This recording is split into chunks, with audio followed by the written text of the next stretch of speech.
morning, everybody, and happy Halloween. Now, it's dark days like this that always get me thinking about dark times in history, and I personally believe that assassination attempts on our presidents are always dark times. Now, throughout U.S. history, there have been 20 publicized assassination attempts, 4 of which were successful.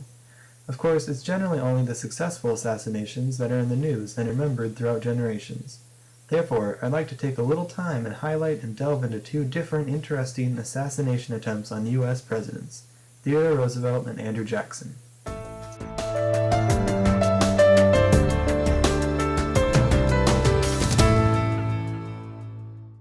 Theodore Roosevelt's assassin was a psychopathic man named John Schrank, who was the owner of a local saloon. However, he didn't have any previous grievances against President Roosevelt until he had a dream one night. In his dream, John Schrank claimed that he went to the site of President McKinley's grave, who, having been the victim of an assassination, allowed Roosevelt to gain the office of president. Schrank said that, while there, McKinley's ghost came to him and told him to kill Roosevelt in order to avenge his death. However, Roosevelt wasn't involved in McKinley's death, but nonetheless, this was all the information Schrank needed. So on October 14, 1912, while in his presidential election campaign, Roosevelt took a moment to wave at the crowd. This was the moment that Schrank had been planning for more than 3 weeks.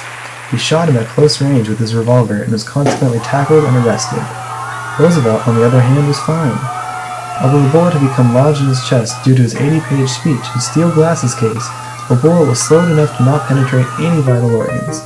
Had he been on his way to a vital campaign speech, Roosevelt opted to give the speech anyway.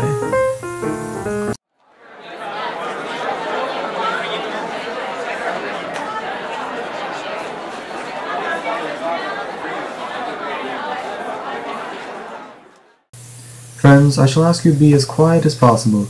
I don't know whether you fully understand that I have just been shot, but it takes more than that to kill a bull moose. But fortunately, I had my manuscript, so you see I was going to make a long speech, and there's a bullet. There's where the bullet went through, and it probably saved me from it going into my heart. The bullet is in me now, so that I cannot make a very long speech, but I will try my best. And he did. He spoke for more than 80 minutes until he allowed them to take him to a hospital for examination. They later discovered that the bullet hadn't affected anything vital and therefore opted to leave it in. Roosevelt would have that bullet in his chest for the rest of his life.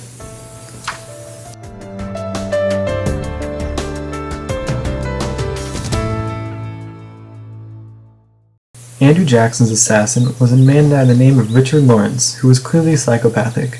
Richard Lawrence worked as a house painter, but thoroughly believed he was the King of England, and he wore a cape everywhere he went.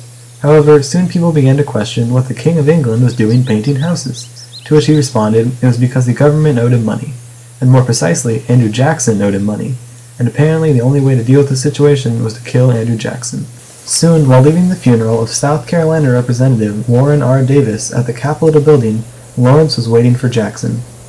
Lawrence used 2 different pistols to shoot Jackson, but neither wounded him. In fact, it is assumed that they both misfired. Quickly, Jackson began beating Lawrence with his cane until he was stopped, and Lawrence was arrested and taken away. It is believed that this was the first attempt to kill a sitting president of the United States of America. Ultimately, both assassins ended up in a mental institution and were declared mentally insane like many other presidential assassins in our nation's history. Although there are still 14 assassination attempts we haven't covered today, we hope you learned a little bit more about 2 interesting assassination attempts on U.S. presidents.